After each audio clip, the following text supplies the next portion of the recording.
ಎಲ್ರಿಗೂ ನಮಸ್ಕಾರ. ಇವತ್ತಿನ ವಿಡಿಯೋದಲ್ಲಿ ಮಾವಿನಕಾಯಿ ಸೀಸನ್ನಲ್ಲಿ ಸಾಮಾನ್ಯವಾಗಿ ಎಲ್ಲರೂ ಮನೆಗಳಲ್ಲೂ ಮಾಡುವಂತಹ ಮಾವಿನಕಾಯಿ ತೊಕ್ಕು ಅಥವಾ ಮಾವಿನಕಾಯಿ ಚಟ್ನಿ ಅಂತಲೇ ಹೇಳ್ಬೋದು. ಇದು ದೋಸೆ, ಚಪಾತಿ, ಬಿಸಿ ಅನ್ನಕ್ಕಂತೂ ಸೂಪರ್ ಕಾಂಬಿನೇಷನ್ ಅಂತಲೇ ಹೇಳ್ಬೋದು.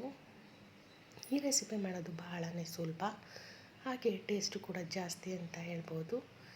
ಇದು ಮಾಡಲಿಕ್ಕೆ ಒಂದು ಮಾವಿನಕಾಯಿನ ಸಿಪ್ಪೆ ತೆಗೆದು ಅದನ್ನು ತುರಿದು ಇಟ್ಕೊಂಡಿದ್ದೀನಿ. ಮಸಾಲಾನ ಡ್ರೈ ರೋಸ್ಟ್ ಮಾಡಲಿಕ್ಕೆ ಅಂತ ಒಂದು ಬಾಣಲಿಗೆ 1 ಟೇಬಲ್ ಸ್ಪೂನಷ್ಟು ಸಾಸಿವೆ, 1 ಟೇಬಲ್ ಸ್ಪೂನಷ್ಟು ಮೆಂತ್ಯ, 1 ಟೇಬಲ್ ಸ್ಪೂನಷ್ಟು ಜೀರಿಗೆ ಇವಿಷ್ಟನ್ನು ಗೋಲ್ಡನ್ ಬ್ರೌನ್ ಆಗೋ ಗಂಟ ಫ್ರೈ ಮಾಡಿಕೊಂಡು ತಣ್ಣಗಾಗಲಿಕ್ಕೆ ಬಿಡಬೇಕು. ಅದೇ ಬಾಣಲಿಗೆ 2 ದೊಡ್ಡ ಟೇಬಲ್ ಸ್ಪೂನಷ್ಟು ಧನಿಯಾ, ಹಾಗೆ ಒಂದು 10 ಬ್ಯಾಡಗಿ ಮೆಣಸಿನ್ಕಾಯಿನ ಉಪಯೋಗಿಸ್ತಾ ಇದ್ದೀನಿ. ನೀವು ಬೇಕಿದ್ದರೆ ಖಾರ ಮೆಣಸಿನ್ಕಾಯಿ ಕೂಡ ಉಪಯೋಗಿಸ್ಕೋಬೋದು. ಇವಿಷ್ಟನ್ನು ಡ್ರೈ ರೋಸ್ಟ್ ಮಾಡಿಕೊಂಡು ಒಂದು ಮಿಕ್ಸಿ ಜಾರಲ್ಲಿ ನುಣ್ಣಗೆ ಪೌಡರ್ ಮಾಡಿ ಎತ್ತಿಟ್ಕೊಳ್ಳಿ. ನನ್ನ ವೀಡಿಯೋಸ್ ಎಲ್ಲ ನಿಮ್ಗೆ ಇಷ್ಟ ಆಗ್ತಾಯಿದ್ರೆ ಹಂಸ ಡಿಲಿಷಿಯಸ್ ರೆಸಿಪೀಸ್ ಚಾನಲ್ನ ಸಬ್ಸ್ಕ್ರೈಬ್ ಮಾಡ್ಕೊಳ್ಳಿ. ಪಕ್ಕದಲ್ಲೇ ಕಾಣೋ ಬೆಲ್ ಐಕಾನ್ನು ಕ್ಲಿಕ್ ಮಾಡಿ. ಅದರಲ್ಲಿ ಆಲ್ ಆನ್ ಆಪ್ಷನ್ನ ಸೆಲೆಕ್ಟ್ ಮಾಡಿಕೊಂಡ್ರೆ ನಾನು ಮಾಡೋ ಪ್ರತಿಯೊಂದು ವಿಡಿಯೋ ನೋಟಿಫಿಕೇಷನ್ಸ್ ನಿಮಗೆ ಬರುತ್ತೆ. ನನ್ನ ವೀಡಿಯೋಸ್ನ ಲೈಕ್ ಮಾಡಿ, ಶೇರ್ ಮಾಡಿ, ಕಮೆಂಟ್ ಮಾಡೋದನ್ನ ಮರಿಬೇಡಿ. ನಂತರ ಒಂದು ಬಾಣಲಿಗೆ 4-5 ಟೇಬಲ್ ಸ್ಪೂನಷ್ಟು ಎಣ್ಣೆ. ಈ ರೆಸಿಪಿಗೆ ಎಣ್ಣೆ ಮುಂದಾಗೆ ಬಳಸಬೇಕು ಅಂತ ಹೇಳ್ತೀನಿ.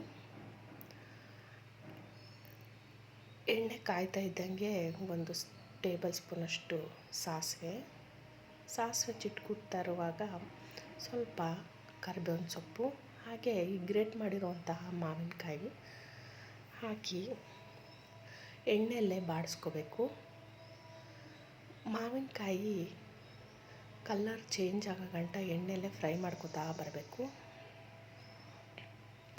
ಇದಕ್ಕೆ 1 ಚಿಟಿಕೆ ಅರಿಶಿಣ, ಸ್ವಲ್ಪ ಇಂಗು, ಹಾಗೆ ನಿಮ್ಮ ರುಚಿಗನುಸಾರವಾಗಿ ಉಪ್ಪನ್ನು ಆ್ಯಡ್ ಮಾಡ್ಕೊಳ್ಳಿ. ಇವೆಲ್ಲವನ್ನು ಎಣ್ಣೆಯಲ್ಲಿ ಬಾಡಿಸ್ಕೋಬೇಕು.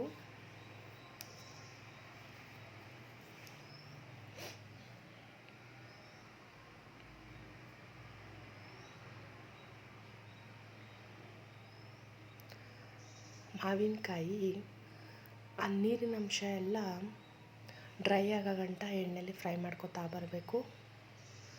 3-4 ಡೇಸ್ ಹೊರಗಡೆ ಇಟ್ಕೊಂಡು ಸ್ಟೋರ್ ಮಾಡ್ಕೋಬೋದು. ಫ್ರಿಜ್ಜಲ್ಲಿ 1 ವೀಕ್ ಗಂಟ ಸ್ಟೋರ್ ಮಾಡ್ಬೋದು.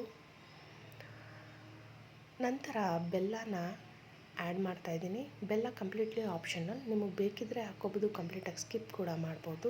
ನಂತರ ಈ ಪುಡಿ ಮಾಡಿರ್ತಕ್ಕಂತಹ ಮಸಾಲೆ ಇದೆಯಲ್ಲ, ಇದನ್ನು ಆ್ಯಡ್ ಮಾಡಿಕೊಂಡು ಒಂದು ಕಂಪ್ಲೀಟ್ಲಿ ಮಿಕ್ಸ್ ಕೊಟ್ಬಿಟ್ರೆ ಮಾವಿನಕಾಯಿ ತೊಕ್ಕು ರೆಡಿ ಆಗುತ್ತೆ. Thank you.